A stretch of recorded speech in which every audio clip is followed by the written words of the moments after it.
Halo Nawafers, gimana nih kabar teman-teman semua di akhir tahun 2023? Semoga semuanya dalam keadaan baik dan sehat ya. Jumpa lagi di Buletin Disease edisi Desember. Nah, pada kesempatan kali ini kita akan membahas topik thalassemia. Nah, apa sih thalassemia itu?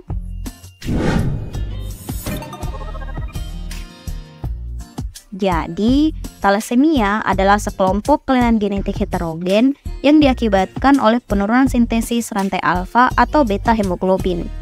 Nah, jika tubuh tidak memproduksi salah satu dari kedua protein ini dalam jumlah yang cukup, sel darah merah kita tidak terbentuk dengan benar dan tidak dapat membawa oksigen dalam jumlah yang cukup, sehingga menyebabkan anemia yang dimulai pada masa kanak-kanak dan berlangsung sepanjang hidup. Nah, untuk penyebaran dari thalassemia ini sendiri, hemoglobinopati menyebabkan masalah kesehatan yang signifikan loh pada 71% dari 229 negara-negara, termasuk kelahiran bayi-bayi di seluruh dunia. Kelainan HB ini bahkan menyebabkan 3,4% kematian anak-anak di bawah 5 tahun. Nah, etiologi dari thalassemia itu apa sih? Jadi, penyebab utama thalassemia adalah genetik, yang mana terjadi mutasi atau delesi gen HB yang menyebabkan produksi kurang atau tidak adanya rantai alfa atau beta. Thalassemia ini merupakan penyakit resesif autosom yang berasal dari kedua orang tua yang terdiagnosis atau pembawa penyakit yang dapat diwariskan dari generasi ke generasi berikutnya. Nah, untuk klasifikasi dari thalassemia ini secara umum terbagi menjadi dua, yaitu thalassemia alfa dan thalassemia beta. Thalassemia alfa itu sendiri disebabkan oleh penghapusan gen alfa globin yang mengakibatkan berkurangnya atau tidak adanya produksi rantai alfa globin. Penghapusan 4 alel adalah bentuk yang paling parah karena tidak ada globin alfa atau terdapat kelebihan rantai gamma. Untuk jenis yang kedua ada thalassemia beta. Thalassemia jenis ini disebabkan karena terjadinya mutasi resesif pada 1 atau 2 rantai globin beta tunggal di kromosom 11. Nah, thalassemia beta ini terbagi lagi ke dalam 3 bentuk, yaitu thalassemia beta mayor, thalassemia intermedia, dan thalassemia beta minor. Untuk thalassemia beta mayor, kedua gen akan mengalami mutasi sehingga tidak dapat memproduksi rantai beta globin. Sedangkan untuk thalassemia intermedia, kedua gen mengalami mutasi tapi masih bisa memproduksi sedikit rantai beta globin. Sedangkan untuk thalassemia beta minor memiliki satu gen normal atau satu gen yang bermutasi. Nah, selanjutnya apa aja sih faktor resiko dari thalassemia ini? Jadi faktor resiko dari thalassemia yang pertama ada anak yang memiliki kedua orang tua yang mengalami thalassemia. Selanjutnya anak yang memiliki kedua orang tua yang bersifat pembawa atau carrier thalassemia. Jika orang tua yang salah satunya pembawa gen thalassemia beta minor, maka akan beresiko mempunyai anak pasien thalassemia beta minor sebesar 50% loh.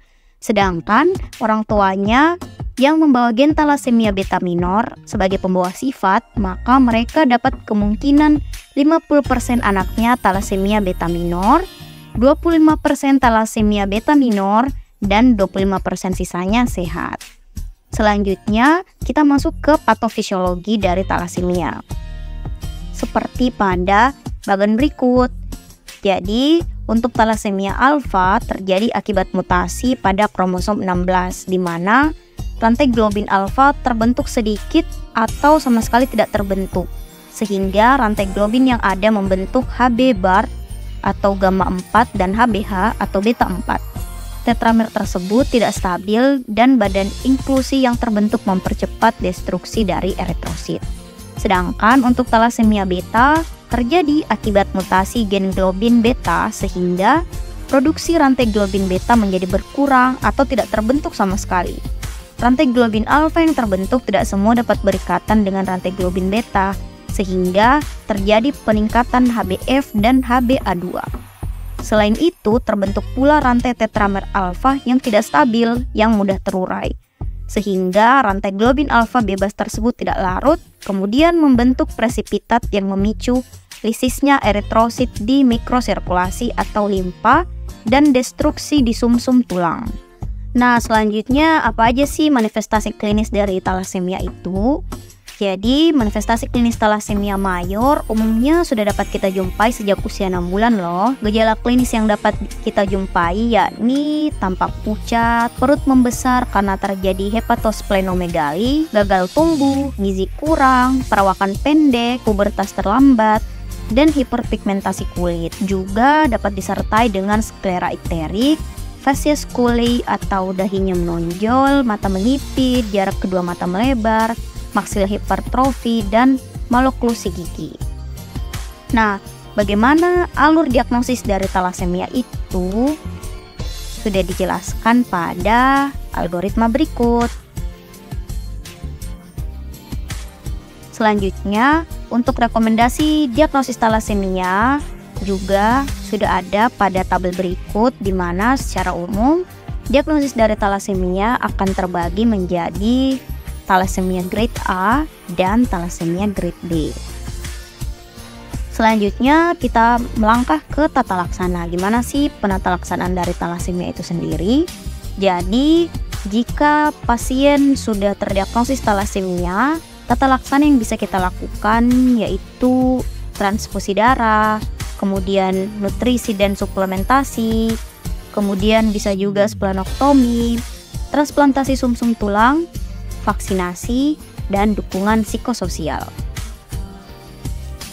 Selanjutnya kita masuk ke prognosis. Nah, gimana sih prognosis dari thalassemia itu? Yang pertama, thalassemia minor biasanya tidak menunjukkan gejala dan mempunyai prognosis yang baik. Biasanya tidak meningkatkan morbiditas ataupun mortalitas. Sedangkan untuk thalassemia mayor adalah penyakit yang parah dan prognosis jangka panjangnya juga bergantung pada kepatuhan pengobatan terhadap terapi, transfusi, dan kelasi besi. Nah, yang terakhir terkait dengan edukasi pasien thalassemia. Jadi, kita bisa mengedukasi kepada pasien thalassemia bahwa yang pertama, hindari kelebihan zat besi, karena pasien sebaiknya menghindari multivitamin atau suplemen yang mengandung zat besi. Yang kedua, makan makanan yang sehat tentunya, karena mengonsumsi makanan seimbang yang mengandung banyak makanan bergizi dapat membantu pasien merasa lebih baik dan meningkatkan energi. Dan yang ketiga, hindari infeksi. Pasien harus berusaha semaksimal mungkin melindungi dirinya dari infeksi, terutama setelah dilakukannya prosedur splenektomi. Vaksinasi flu tahunan, meningitis, pneumokokus, dan hepatitis B direkomendasikan untuk mencegah infeksi-infeksi tersebut. Nah, jadi itulah tadi penjelasan singkat mengenai thalassemia. Semoga apa yang disampaikan dapat bermanfaat bagi kita semua dan juga bagi teman-teman sekalian. Jangan lupa like, comment, subscribe, and share. Sampai jumpa di Buletin Disease edisi berikutnya. Bye-bye.